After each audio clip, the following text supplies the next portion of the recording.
Welcome back, everyone, and welcome back to John. This is the fourth time I think I've had you on. Yeah, I think so. And I know we always, even though we don't go to the movies together, sometimes it feels like we do because we're always posting. Well, you post a lot more on Facebook than I do, but I get a lot of recommendations from whatever nonsense you're putting up there. So I can't blame you for watching The Coffee Table. Yeah. So I want to get an overall sense of, before we go into the Oscar nominations, I want to get an overall sense of how'd you feel about 2024 in movies? It was a really good year, especially for horror, I thought. A lot of quality movies were out there, and movies that they're not just this is a silly distinction I make, but I'm like, oh, that's not just a movie, it's a film, like it's a really well crafted, great cinematography, great acting, so there was a lot of that in the horror genre this year, and some of it was recognized. Well, what were some horror films you want to call out then? Well, definitely The Substance. Even though it had that crazy ending, but it all just you just went with it. One of the ones that I didn't think she would get nominated, but I was like, if somebody who's not really well known, I thought Strange Darling was a great movie. That was my number one of the year. I don't know if I would call that a horror movie, but I guess I know probably the best genre for it, but it was incredible. Yeah. I haven't looked at the nominations, but I'm 99% sure the person I'm going to say was not nominated. But in my opinion, Best Actress of the Year, I don't remember her name, but the star of Smile 2. Oh, I don't know that she was great, but I don't know that it was maybe award worthy within the horror genre. But I actually really, really enjoyed that movie. Yeah, in my mind, she was amazing as she gets progressively more insane as the movie goes on. And the movie was relentless. It was tough. It just kept, it started right away and it didn't let up. And that, I loved it. It's even crazier to think that movies aren't really filmed in order. Mm-hmm. So, maybe she has to start at a 10 and then the following day she has to do a 2, Absolutely. And that's crazy. But yeah, the horror was amazing. But another one that was great also in the horror genre. Oh my God, because you were just speaking about not shooting in order, but this one was a one-shot film. Oh, Mads. Yes. French Room? Yes. I loved it. And that was another one with great performances too. Yes. The one girl who I guess got infected first, if I remember, who was just chasing everyone, chasing, I guess, the main. It's hard to remember who's the lead because the camera follows. Well, that's the thing. It's you thought this is going to be the lead, but it was almost like they were passing the baton on in a relay race, And when you think of, because I went back to look at some of those scenes, there's one where she gets in the little van or whatever, and then and just to think that it was all in one shot was really impressive. Yeah, that was great. I feel like that's the kind of movie that 2 years from now they're gonna remake in English. Agreed. And it won't be as good, probably. Yeah. I did really like Alien Romulus. That was my number 3 on the list, and that was a horror film. Didn't care for it. Didn't see it. That movie put me in such a bad mood. I don't know what it was. Maybe I went into it in a mood already. So I was just being annoyed by, I don't know. I was just annoyed, but I do think the guy that played the robot, the android, was really great. I know. He makes me want to watch, what is that, Industry on Max? Right. Yeah. And I love the concept of like a second hand, if you will, android, like that he was damaged and what that looked like, and his performance. Well, I think it's funny too that like my number 2 and number 3 movies of the year both have Kaylee Spaney in it. Spaney, I don't know if I'm saying it right. I don't know. But Civil War was my number 2. I did love Civil War. She starred in that. That felt like a horror movie. Yes. And Alien Romulus, she was also in that. She's wonderful. I think she's a hell of a talent. Maybe like she wasn't the best performer in those movies, but she's great as an audience surrogate, Yeah. I didn't rank my movies this year. But I definitely at the top would be The Coffee Table, Strange Darling, Heretic I really enjoyed. It was a lot of fun. I thought the end got kind of silly, but it was such an adventure along the way. And it was so unpredictable, and I thought that was great. Well, A24 keeps putting out. Yeah, they're still going strong. I gravitate towards almost anything that they put out, just as much as I avoid anything from what is Blood Cork or whatever. There's another company that does a lot of horror, and I just know when I see their logo, I'm like. As a matter of fact, we rented a movie. The logo came on, and I was like, shit, because I was really wanting to see it. And it was The Well, I think it was, or something. And it was terrible. Well, A24 did a horror movie this year that I was excited to see from the trailer, but it got pretty bad reviews, so I ended up just skipping it. And that was The Front Room. I think you posted. I actually liked it. Okay. It did get a lot of mixed reviews, and a lot of people thought it was too silly, I guess, but I enjoyed it. It was entertaining. I wouldn't say it was on my best of. I don't know why there's an actress in it that plays the mother-in-law, who's in The Front Room. I don't know why it was called The Front Room, but it should have just. It's not about that. It's not like a haunting or anything like that. But I don't know why she didn't have a moment the way Glenn Close had a moment for The Deliverance, with just because it was such a wacky character and stuff. Which The Deliverance, I was hoping to see Glenn Close nominated for it, even though the movie was very flawed. It's kind of wild to think that the last big movie she did, which I think she did win an Academy Award for, was that J.D. Vance movie, the Hillbilly Elegy. Mm-hmm. So I'm guessing she really wants to like put a different taste in people's mouth. Yeah. Yeah. She did. So, some horror movies that I thought were really good. Let's see. So it wasn't near the top of my list, but Arcadian had some of the coolest monster designs I've ever seen. I didn't see it. It was a Nick Cage movie. Okay. It's post-apocalyptic. Okay. And it's like him and these two sons, and the kind of thing is like these creatures only come out at night. So as soon as the sun starts to go down, they have to get back in their house and board up all the windows and be very quiet.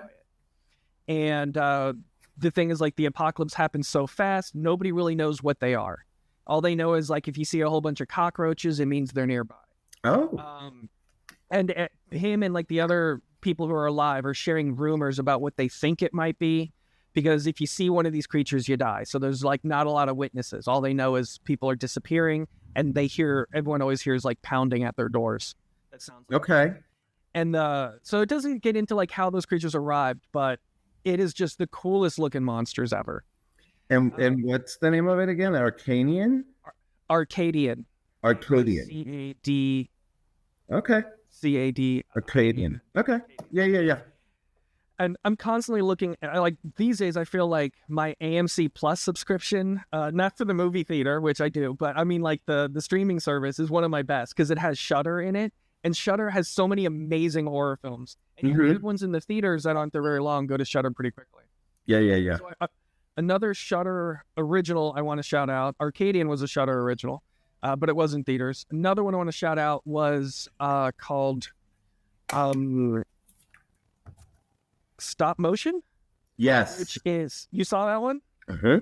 Yep. So I didn't think it was the greatest movie, but it had some really cool effects. Yeah, it's very interesting. Moments, like the grossness of her building stop motion characters out of like flesh and blood, and right. They rot progressively as the movie's being made.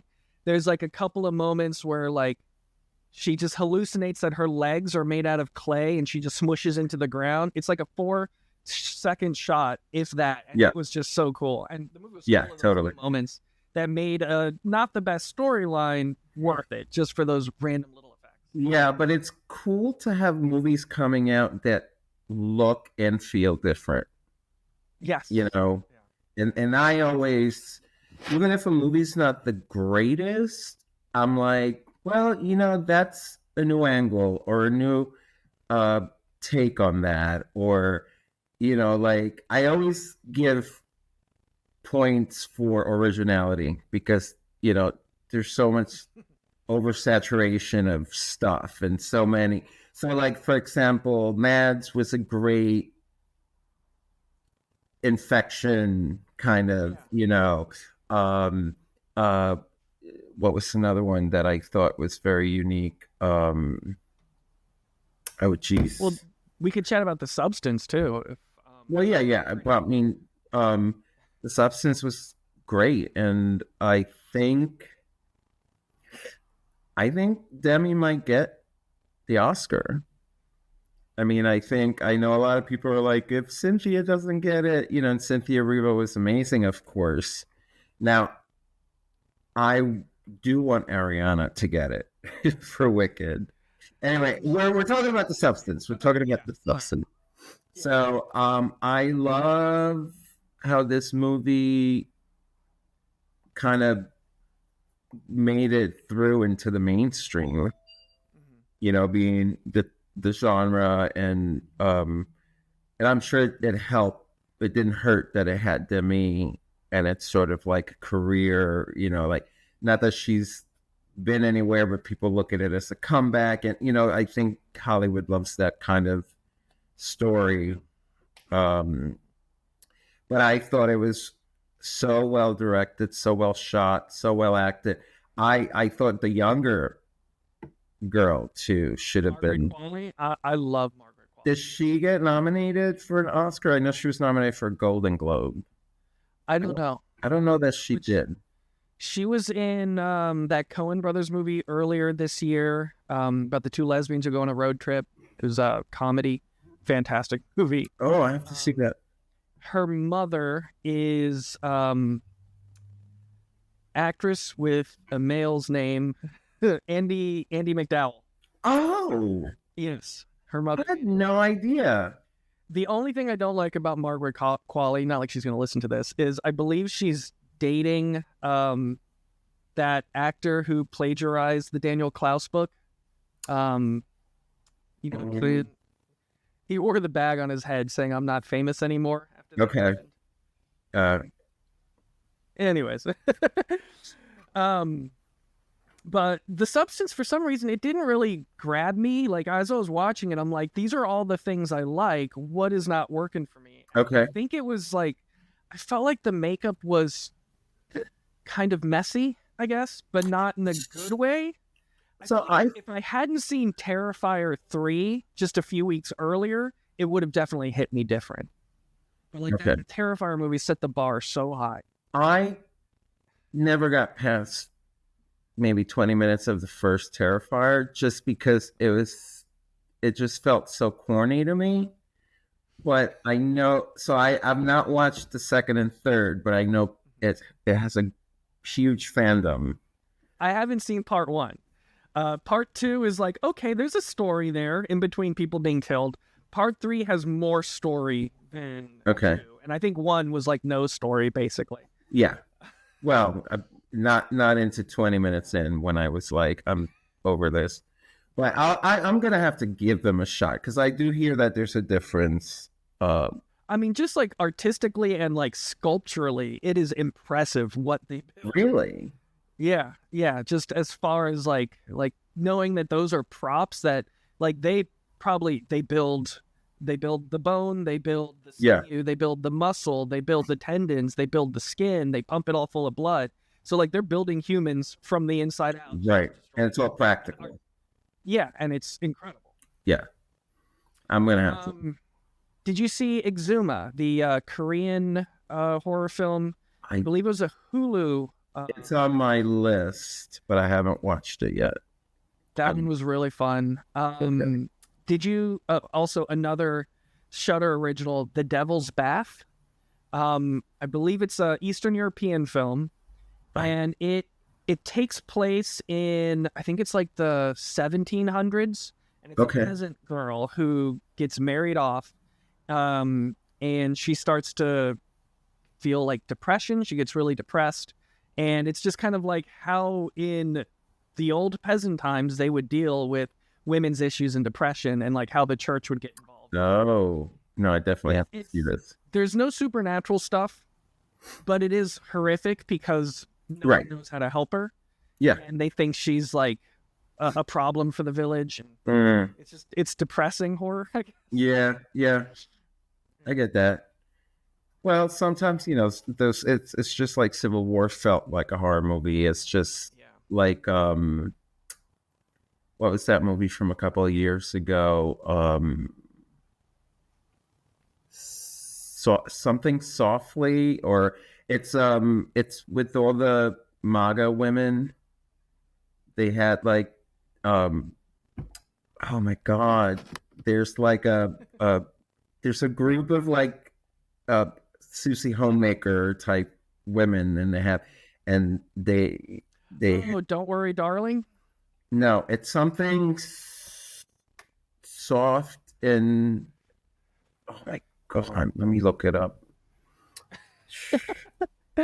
It's very, there's nothing supernatural. It's just basically about human hatred and politics. Yeah. And they kind of victimize this Asian family who has a business.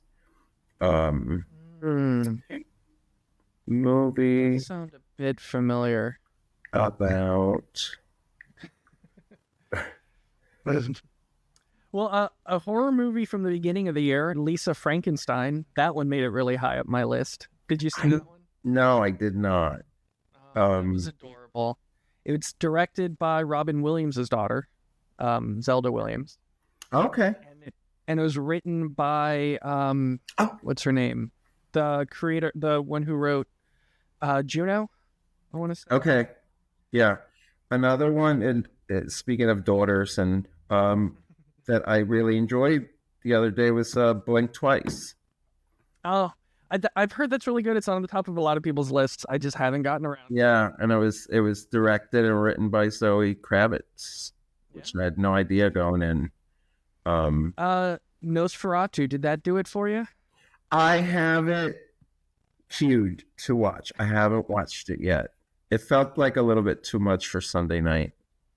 I get it. It was fun. What about Longlegs? That was a whole to-do this year. I still can't get my husband to watch it. It's been on the list. I want to watch it so bad. I thought it's fun. It's a very nonsensical movie. It got a lot of hate. I could see that. I don't listen to that. No, I don't listen to that. Yeah. But when you see what Nick Cage is doing, you're either on board or you're like, this is stupid as hell. So okay. I'll probably be on board. What about Oddity? Did you see that one? Watched Oddity. That was interesting. It wasn't one of my favorites. It was good. It was good.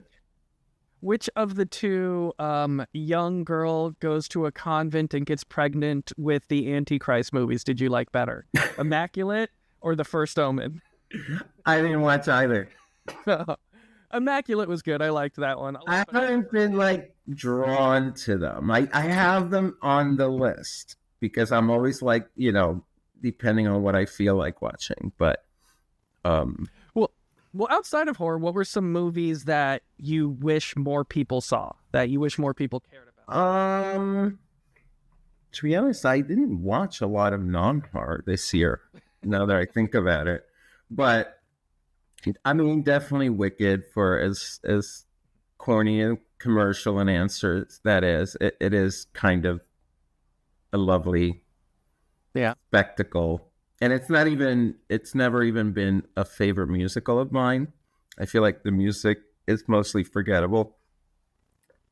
But I actually enjoyed it better than the stage show, which I hardly ever would say that. But just costuming it, there's so much to look at and appreciate in it. I thought Ariana, as much as I hate to say it, I thought she was brilliant. Her timing was brilliant. But I love her every time she's on SNL. Right, me too. And she was the funniest part of that movie. Absolutely. And so the thing about it is, what my issue with her is, it's not an issue, but is that when I hear and see her do things like this, I'm like, oh, she's always swallowing her words and doing that breathy thing. But I know that's the industry. I know that's what they want from pop stars, no matter how great a range you may have. That's kind of the package. But she's so much more talented than like her hits, I think. And that's the frustrating part to me. And I thought she was amazing in this. I just loved her. She made some decisions that made me feel like the movie was a live action cartoon. And I like to imagine those ideas were hers and not the script. I think they were. I've watched actually probably too many behind the scenes YouTube clips on this and the press junkets, and because they were like, the two of them were like on that road like crazy promoting this movie, and it was so they spoke a lot about the stuff. It's also super impressive that they sang live at every shoot, and when you see the behind the scenes of like Cynthia Erivo, just harnessed to the broom and flipping, and she's singing. When you go to see the stage show, it's just the impressive thing is that she goes up. It's not. So that's all very interesting. And it's a shame because sometimes I think a movie can be so popular that then like it loses browning points as far as being awarded to. You know what I mean? Like, it's like the money it's earning is the points. Right. Yeah. But like the polar opposite of that is a few days ago, my wife and I watched I Want to Dance with Somebody. The Whitney Houston. The biopic. Yeah, the Whitney Houston biopic from 2022. And that is really bad. But the first song, I believe she does sing on set. Okay. The rest of it all seems lip sync. Yeah. Well, it's tough for voice like what there's certain voices that you're probably better off lip syncing. Yeah. If you can't hit that, it's gonna show. Speaking of things that look differently, another one that I just watched, that's what we watched Sunday instead of Nosferatu, I think. Flow. The animated movie. I've heard good things. I think that's going to be the winner for animation. And the thing is that it almost has like a old video game graphic looking to it. Like, I don't know. They don't look like the normal like animation that they do now. It's not like, it looks imperfect. Well, I heard it was all done in Blender, which is free software. Oh, that makes sense. And it was just like a handful of people who made the whole movie. So that's impressive. It was lovely. It was really lovely. It had a lot to say about trust, about change, about like just it was just a lovely movie. But yeah, the look was interesting because it just looked like primitive, like those first video games you'd get where like I don't know, there'd be like facets or something, like when they turn, it looks a little different or not blurry, but it's got a very unique look. Yeah. I do wish The Fall Guy got more love because I thought that was a delightful movie. I didn't see The Fall Guy. And I do wish Furiosa had more people go see it because that kind of bombed. But it was such an incredible movie. Well, I love that actress too. I forget. I loved her since The Witch. Yeah. It was weird seeing her pop up at the end of Dune 2 with like no real lines. But I guess she just did the same thing that Zendaya did at the end of Dune 1 pretty much. Where she's just like doing voiceover the whole time and then you see her face in like a perfume commercial. It was weird. But now Dune 2 is nominated for Best Movie. Well, let's actually get into those nominations then. So I'm going to be reading these for the first time. So let's see. For Best Picture, there is Anora. I'm not surprised about that.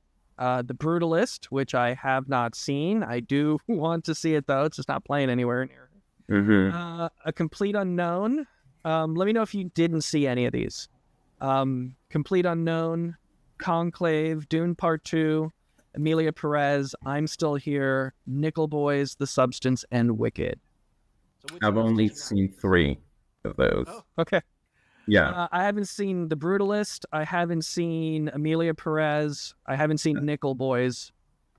I don't remember if I saw I'm Still Here. I feel like I did. It sounds familiar. I'm Still Here, I think it's Brazilian or something, right?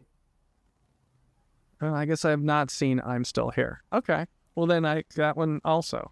Now, I know Emilia Perez got a ton of nominations. Did you see that one? Yes. It's a very unique... Where do you watch it? On Netflix. Oh, it's a I believe it's on Netflix. Yeah. Okay. I think the lead actress is great in it. It just recently got like snubbed by the GLAAD Awards because they think it's I can't speak for the trans community. I don't know anybody personally that had a problem with it who's trans. And I know a lot of trans people. I didn't hear any outrage about it, but it's just from what I read, some people thought it was kind of like a antiquated, not positive portrayal of a trans person, but it's kind of like in a different time and different circumstances, and this character's not the best person, and that's okay. I think as soon as we see something negative of a disenfranchised group, we want to go after like the watch, the media groups and all of that want to go after it. But we also forget that like we have heroes and villains in every community, so I thought the lead was great. I thought Zoe Saldana was great, and I believe she's nominated. I was not convinced that by this movie that what's her name, Selena Gomez, is a good actress. A lot of people were like, "Oh, I finally," because I like her. I like her. I love her as a person. She used to have this cooking show during the pandemic on HBO, which was super cute. I like her music fine. I just her speaking voice is so like unalive and full of emotion, like not. And I don't know if that's, at first I thought maybe in Murders in Building that was supposed to be the whole thing because she's kind of like the generation thing, but which I think that show is the most boring show that I still watch. I don't know why I watch it. I know what you mean. Every time I watch it, I'm like, it's fine. I feel like they're trying to do a British show. It's a cozy place to be in. But yeah. My husband likes it a lot more than I do. So every new season, I'm like, sure, let's watch it. And then I'm like, it's boring, but I kind of like it. But I don't know. In any case, I didn't think she just looked different in this movie. Wasn't like impressed by her. But overall, I thought, it was a crazy story. And is it a true story? I can't remember. I don't. Is it a comedy? Is it a drama? It's a musical. Okay. Which is really weird. Two musicals nominated in the three musicals, if you count A Complete Unknown. Three musicals true. in the same year. Yeah. Well, I mean, it was a good. I don't know still how I feel about that movie. It was definitely, there was a lot of quality in it. It wasn't a bad movie or poorly made movie. I would love to see the Substance kind of sneak in there and just be like an offbeat best movie, but I don't know that that'll happen. I don't think so. I think it'll be either Amelia, The Brutalist, or Wicked. Well, pick one for me to put on our prediction sheet.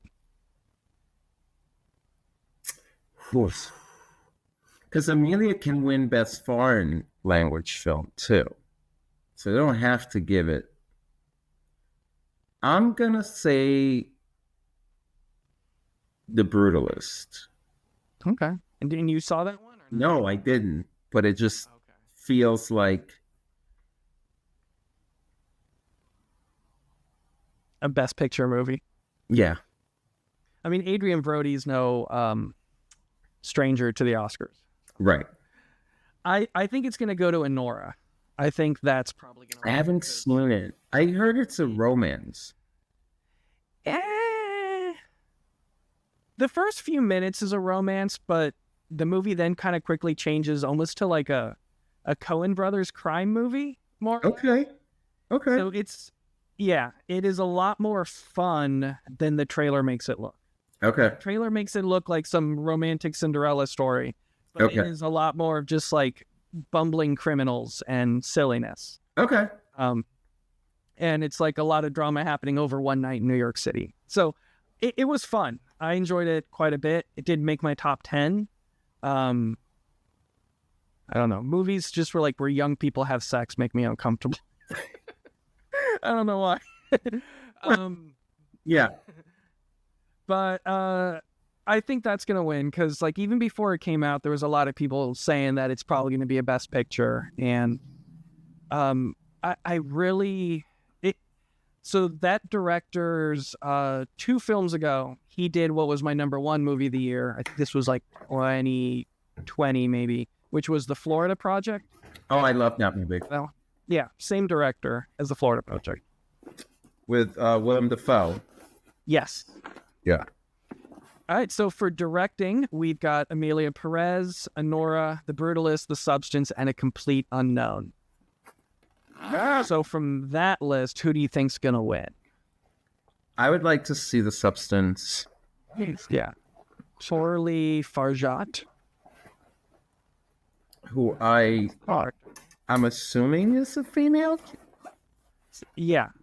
Which would be nice, too. That it was written and directed by women. Don't mind me, I'm looking for a plug for my... so I don't die in the middle of this. I would like to see The Substance for direction and screenplay. I don't want to jump ahead. I'm going to put down Sean Baker for Anora. Just because I feel like, I don't know. Again, I haven't seen Brutalist or Emilia Perez. I doubt it would go to James Mangold for Complete Unknown because I thought that was a nice movie, but it doesn't do anything new. Right. It's like a books musical biopic. Yeah. So. Yeah. And as far as the substance goes, while like there was a lot of fun stuff, again, like the technicalness of the directing didn't blow me away. Oh, I thought I love the whole style of it. I love the references to other movies, the visual references. I don't know. It's just, I think it's a combination of stuff. I think it's a combination of it's a genre that's not normally recognized, and it's a female director, and I like the movie. So that's why I wanted to win. All right, so let's talk about actor in a leading role. We've got Adrian Brody for The Brutalist, Timothée Chalamet for Complete Unknown, Coleman Domingo for Sing Sing, Ralph Fiennes for Conclave, and Sebastian Stan for The Apprentice.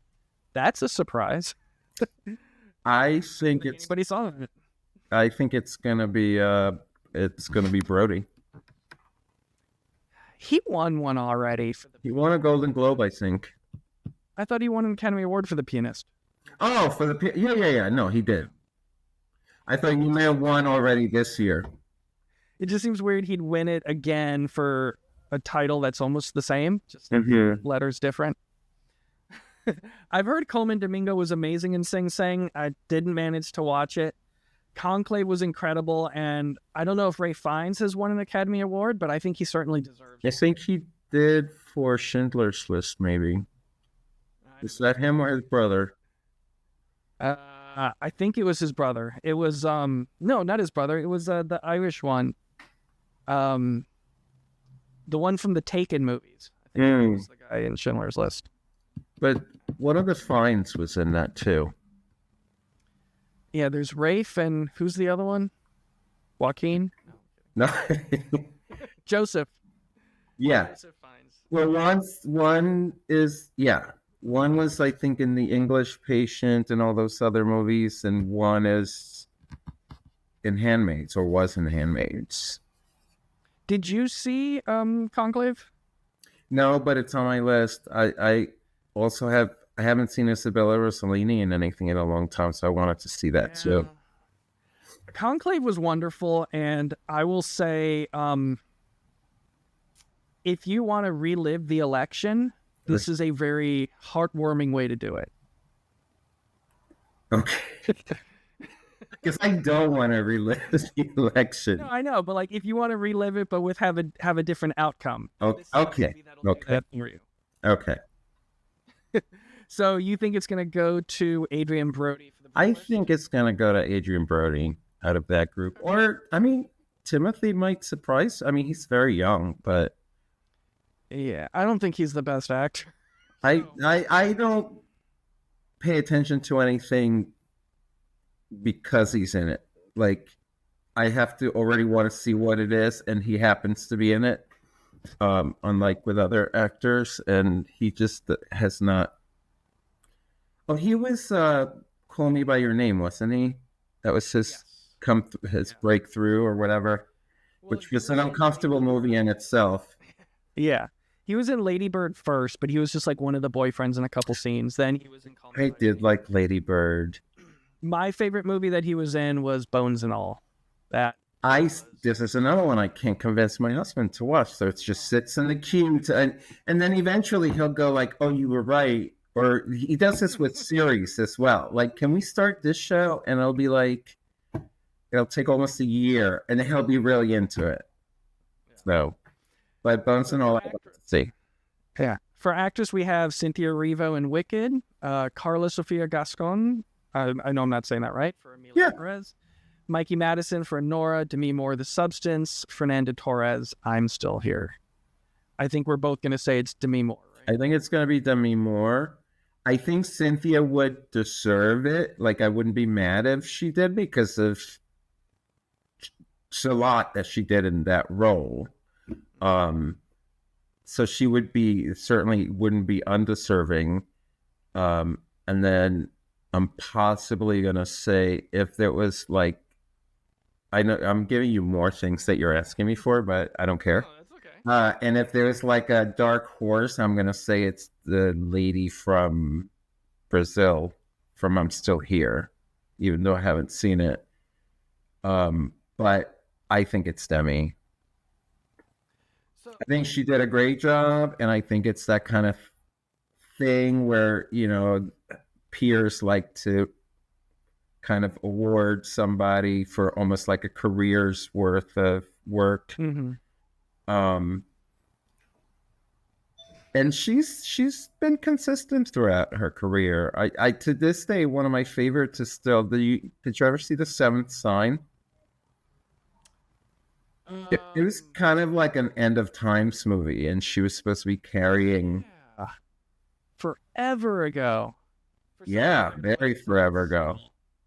I thought you were talking about The Seventh Seal. I'm like, no, I think it's The Seventh Sign. Seventh Sign. She was pregnant, and it was supposed to be. I might also be thinking of The Ninth Gate. I'm like, wasn't Johnny Depp in there? No. She was pregnant, and I can't remember if she was supposed to be carrying the Savior or the Antichrist, which is...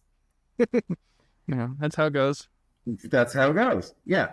And this is a long, long time ago. It's... Mm-hmm. I don't think it's 80s, but it could actually be 80s. I don't know. I remember she had short hair, and she was pregnant, and there was a lot of commotion and her running from people and all of this stuff. So, but anyway, I'll be happy to see her win. So, like, what you're saying about Cynthia Erivo, I could see her winning, but I don't think she was all that amazing acting-wise in Wicked. I've seen her do better stuff in other movies. Yeah. And she also was not the best actress in Wicked. I still think Ariana Grande was better. Agreed. So, the stage musical, I don't know if you've seen it. No. Okay. It's like you watch it and it's like, yeah, they're both amazing, but it's like, oh, this is Elphaba's show. And to me, the movie felt like it was more, Glinda was the shining kind of what you walked away, just all the lines that or movements and stuff that you remember from the movie came from her more than Elphaba. So I think that's where she could kind of fall by the wayside. Like it's weird to think like she did. I'm picturing Cynthia Erivo in Bad Times at the El Royale, and I think that performance was more worthy of an Academy Award. Mm-hmm.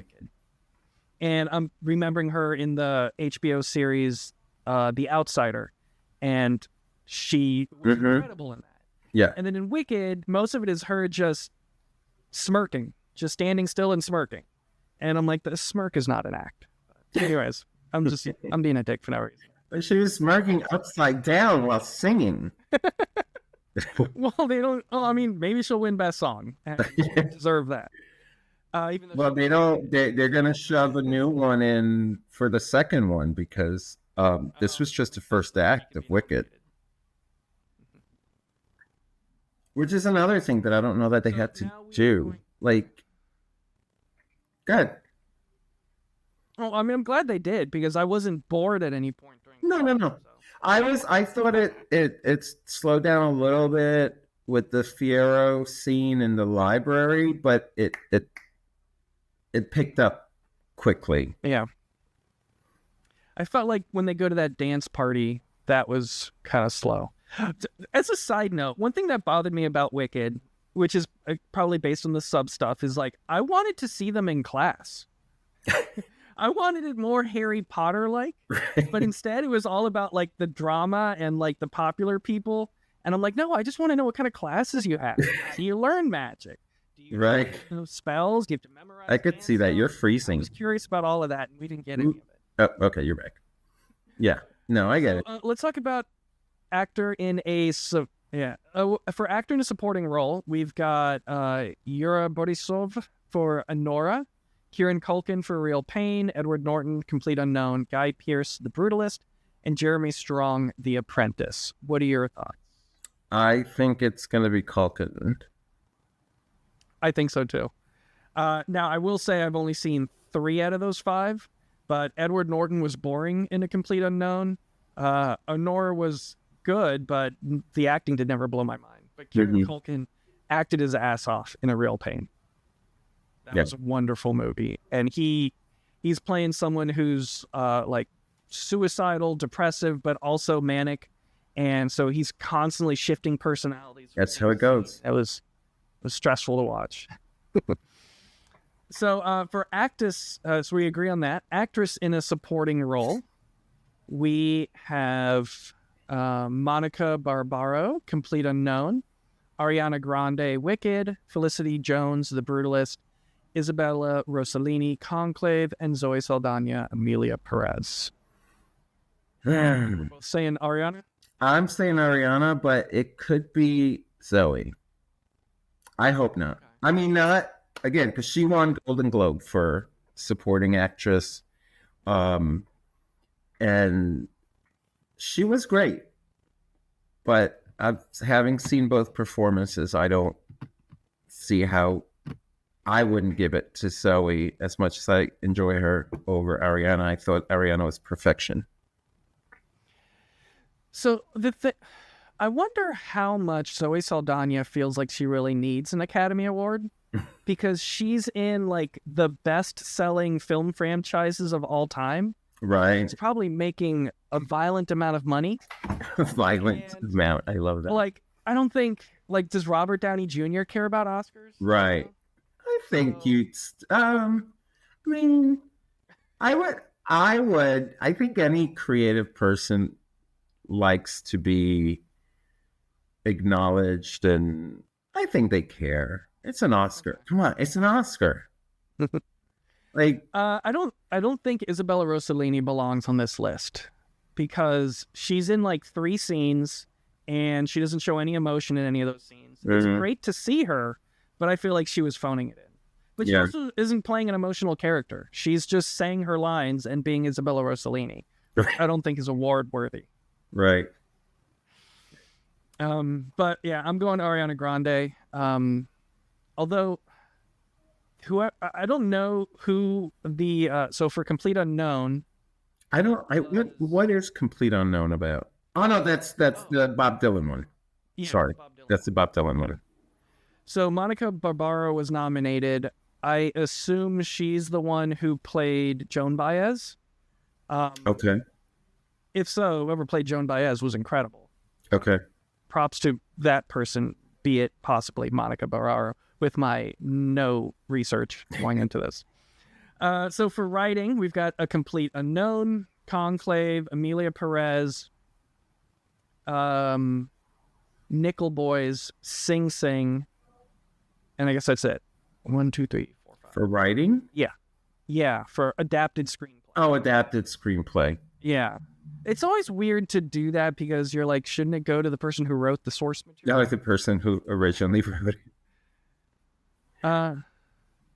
It's a weird one. There was some controversy with that last year, I thought. With Barbie. With Barbie, I think.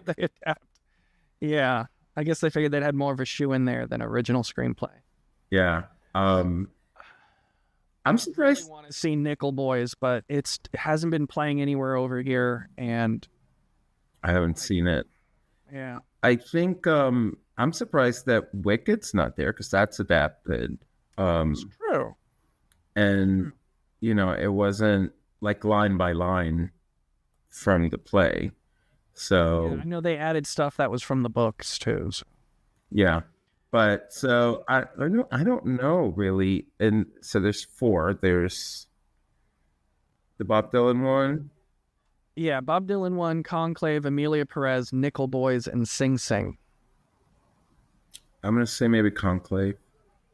Yeah, I'm going Conclave too, because I know that was based on a novel, and you would think with a subject like that it would be boring as hell. The subject being the Pope dies. Mm-hmm. So now we have a whole bunch of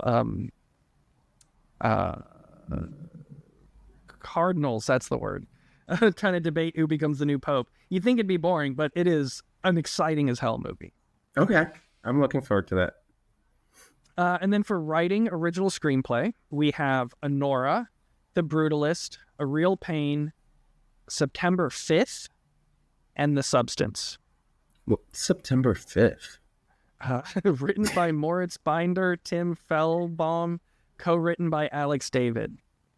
I don't know. I feel like I did see something recently, some sort of image, like a poster or something for that. But I'm gonna say The Substance, and if not The Substance, I think A Real Pain seems like the kind of movie that they tend to like for screenplay. You know, that like the September 5th is about the Summer Olympics in Munich, Germany, when an American sports broadcasting team must adapt to live coverage, the Israeli athletes being held hostage by a terrorist group. Oh? I don't think any story about Israel is going to win any awards this year. I'm just calling it. Yeah. It sounds very, it sounds almost, what was it, Argo-ish? Yeah. Yeah, or what was that other one from last year? 5 Days in Tibby, I think. So, yeah, something like that. I think The Substance, and I think, again, like if there's another one, or I think the Academy tends to like things like A Real Pain. Like, it makes me think of like, didn't the Playbook one with what's her name, Bradley Cooper and Jennifer Lawrence, didn't that Silver Linings Playbook? Yeah. win like writing kind of awards and stuff? I feel, but I'm gonna go with The Substance. I think it would be a I cool. think so too. I mean, the title of it is original screenplay, and that is the most original. Yeah. On that list. Yeah. And like A Real Pain, I don't think it was the story that was exciting. It was the Yeah, actors. performance. Yeah. So, yeah, I agree. The Substance is probably going to be it. Animated feature film, we've got Flow, Inside Out 2, Memoir of a Snail, Wallace and Gromit, Vengeance Most Foul, and The Wild Robot. I'm gonna say Flow. Okay, I'm going to say Inside Out 2, because it made all the money, and I'm sure all these voters had to see it with their kids. Cinematography, we've got The Brutalist, Dune Part 2, Emilia Perez, Maria, and Nosferatu. I don't know what Maria is. Maria is. I almost watched it, but not yet. It's Maria Callas with Angelina Jolie. I am going to say Dune. I don't see Amelia for. I like cinematography was not something that popped in my head, or that I walked away with thinking was one of the most impressive things about Amelia Perez. So, in Dune Part 2, you saw it, right? No, Okay. Well, this is amazing. There's so the home. I haven't seen any Dunes. It's very hard to get me to watch sci-fi. So there's this scene in the movie which you're like, oh, that's kind of interesting, and you don't really take into fact how impressive it is until you find out how they made it. But the Harkonnen home planet, their sun is a white dwarf, so it only emits light in the infrared spectrum. So they filmed the scenes. Well, they actually got 2 cameras and smashed them together. Regular camera on one side, and then one that is designed to only film infrared light right next to it. And so they could film scenes of people walking out of the shadows into the sunlight and then transition from one to the other. Okay. It's incredible, because it just seems like, oh, everything looks interesting now. But when there's shadows, it looks normal. And then when you find out that's actually how they did it as a photographer, I'm like, that's insane. Yeah. I've never seen any movie filmed in infrared light. And so it gives this really crazy black and white texture to everything, because light's bouncing off in like in things that you can't see. It causes the color of buildings and things to change, the colors to change, because color doesn't exist in infrared. It was really cool. Just that one moment blew my mind. So I think that's why it should win cinematography. I think it will. Yeah. Although Nosferatu did have some pretty amazing cinematography. Yeah. So costume design. You didn't give me your guess. Sorry. You said Dune is what Yeah. would win it? All right. I'm really just writing this down so we can call each other out when we're wrong. I know. Costume design, we've got A Complete Unknown, Conclave, Gladiator 2, Nosferatu, and Wicked. Wicked. Hands down. I think between Wicked and Nosferatu, though, Nosferatu had some great costumes. But the vastness of the costuming in Wicked, like there are moments where like the whole company was doing a number, and I found myself just trying to like wishing that I could pause it because each outfit was like so incredible. Like, they could have just gotten away with having them be just kind of plainer in the background and stuff like that. But I don't know. I'm going to go with Wicked. So for editing, we've got Anora, The Brutalist, Conclave, Emilia Perez, and Wicked. For editing, Conclave, Emilia, Wicked. I'm going to go with Emilia for editing. Okay. I got to watch this movie. I can't wait to hear what you think, because I didn't know how I felt about it, like, still halfway through it. And then I ended up really enjoying it, but it's still in my head, like, that was a strange movie. I'm going to give it to Anora because it keeps up that, like, frenetic crime energy for a very long time. And I think that's kind of hard to do without being exhausted. Mm-hmm. Makeup and hairstyling, we have A Different Man, Emilia Perez, Nosferatu, The Substance, and Wicked. This is tough. It's tough. I'm going to say it's going to be The Substance. Okay. Even though I wish the effect had been a little bit different in the very end. Mm-hmm. That was the one that it felt a little Basket Case. Do you remember Basket Case? Yeah. I love that movie. But it's like a much bigger Basket Case. Yeah. And maybe that was a nod to, that kind of thing. But I enjoyed the makeup during the transformations where they would switch off and stuff. But if you're counting hair too, like Wicked, I think they'll go for makeup. Like I don't know that. I feel like they never really pay attention to the hair. Hair should be its own thing. Hair should be its own thing, period. Yeah, I agree.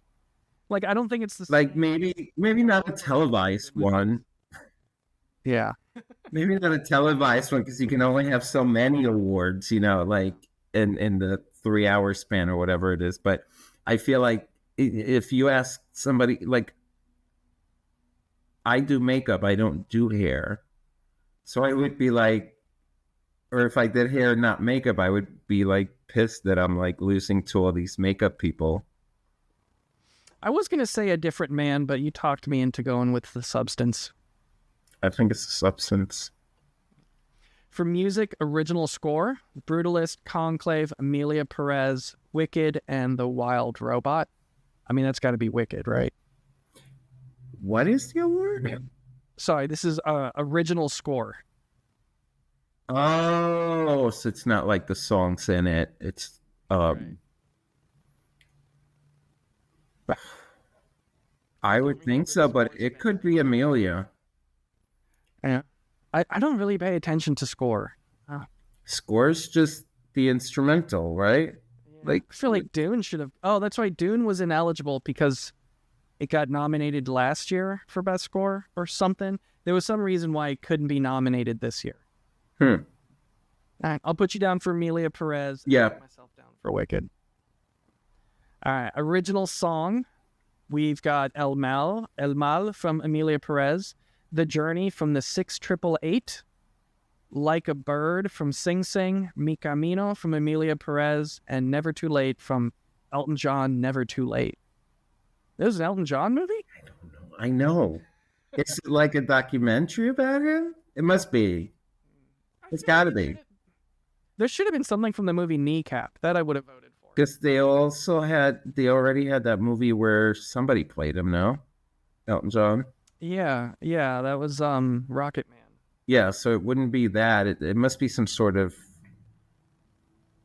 self-serving documentary. I don't know, like, yes, and he wrote a new song for it, probably. Right, yeah, like nominated. Yeah, like the Jailer documentary or the. Yeah. Oh, I'm not gonna pick on Celine because I'm sure the Academy is excited to give Elton John an Academy Award because that means he might show up. That's true. I'm gonna say Elmar. Okay. I'm gonna say Elmar and Emilia Paris. All right. And documentary, I feel like I haven't seen any of these. Black Box Diaries, heard that was good. No Other Land, Porcelain War, Soundtrack to a Coup d'etat, and Sugarcane. I haven't watched any of those. All right, we'll skip that then. International film. I'm Still Here, The Girl with the Needle, Emilia Perez, The Seed of the Sacred Fig, and Flow. Emilia. I've heard good things about The Girl with the Needle. Oh, I'm sorry. I didn't realize this, but it's Emilia Perez is a French film? Mm-hmm. Well, it's a French director. Yeah. Okay. But it was a great French film I saw at the end of the year, Red Rooms. That was great. But did I see that? Or is it on my list? Red Rooms was the whole thing takes place during a trial of this guy who's on trial for kidnapping, torturing, raping, and dismembering women online and selling the footage on the dark web. Oh. And this woman who's at the trial as like a watcher, I guess, like in the audience, she's obsessed with him and she's really good at dark web stuff. So she's like trying to track down the third missing video. Anyways, it was a really intense movie. Yeah, I'm going to watch it. It was quite scary too. But from all of these, I have not seen any of them. But I've heard The Seed of the Sacred Fig was good. So I'll just put that on my list. Okay. My vote. We're almost done. We got 2 more. Oh, no, 3 more. Production design. Brutalist, Conclave, Dune Part 2, Nosferatu, and Wicked. Wicked. Okay, I'm going Dune Part 2. And I'll put you down for Wicked. And then we've got Sound, Complete Unknown, Dune Part 2, Emilia Perez, Wicked, and The Wild Robot. I'm going to say Wicked. All right. I'm going Dune Part 2 again. Great sound. Normally, I want to go with something that's more kind of action-y because there's a lot of... I don't know. I think those are movies usually where sound is... It's crashes and crunching and metal and, but... Or like spaceships and stuff like that. But I'm... It would suck if it wasn't Wicked. I mean, if you're putting out a musical and you don't have the best sound, that's not a good thing. I feel like it should have been Civil War. I thought the sound design in that was incredible because every bullet sounded terrifying. Well, I think that movie just came out at a time where it was just going to be forgotten. Yeah. By like it'll resurface in groups and stuff, but it's not it. When I saw it, I thought it was, and I was like, "Oh, is Dunst going to be nominated?" But it was so early in the year, I guess. Yeah. So last we have visual effects: Alien Romulus, Better Man, Dune Part 2, Kingdom of the Planet of the Apes, and Wicked.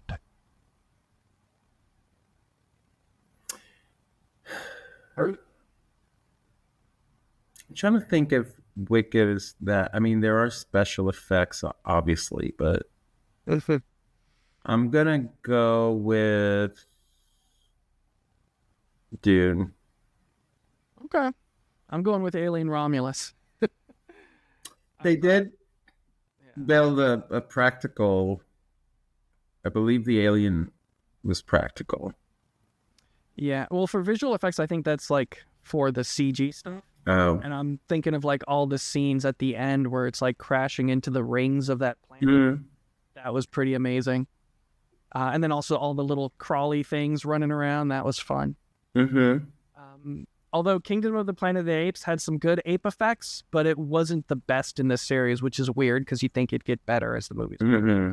Yeah. Well, it depends. So that brings us to the end of our nominations. We'll see how it goes. I'm really excited to see how some of these movies do. And I agree with you that Wicked is probably going to win a shit ton. I think so. I mean, and deservedly so. It was a movie event, you know, and you don't get that a lot. I mean, I guess the most recent was probably Barbie, but it felt like, you know, where everybody's posting pictures of themselves in the theater and people are wearing green and pink, and you only get those every now and then. So it's kind of a nice throwback to like movie magic, you know, like, yeah. Well, John, thank you so much for taking some time to go through this list with me and chatting about the movies. I always love talking movies with you. Yeah, likewise. All right. What do you got going on that we can get people to take a look at? Well, you can find me on Facebook if you want to hear my rundown and cattiness of the Oscars on like live at the moment. John L. Gascot. I'm working on... we're bringing back Pride at the Village, so I'm starting to organize that. That's in March. And just art commissions and artwork and all that good stuff. All right. Well, thank you so much, John. It's great chatting with you. All right. Have a good day. Bye. Bye. Art for Profit's Sake is recorded through Riverside FM, distributed through Spotify for podcasters, and edited on Adobe Audition. The music is provided by Old Romans. If you learned anything useful or found this podcast helpful, please rate and review us 5 stars. If you want to learn more about me or my art, head over to chainassembly.com.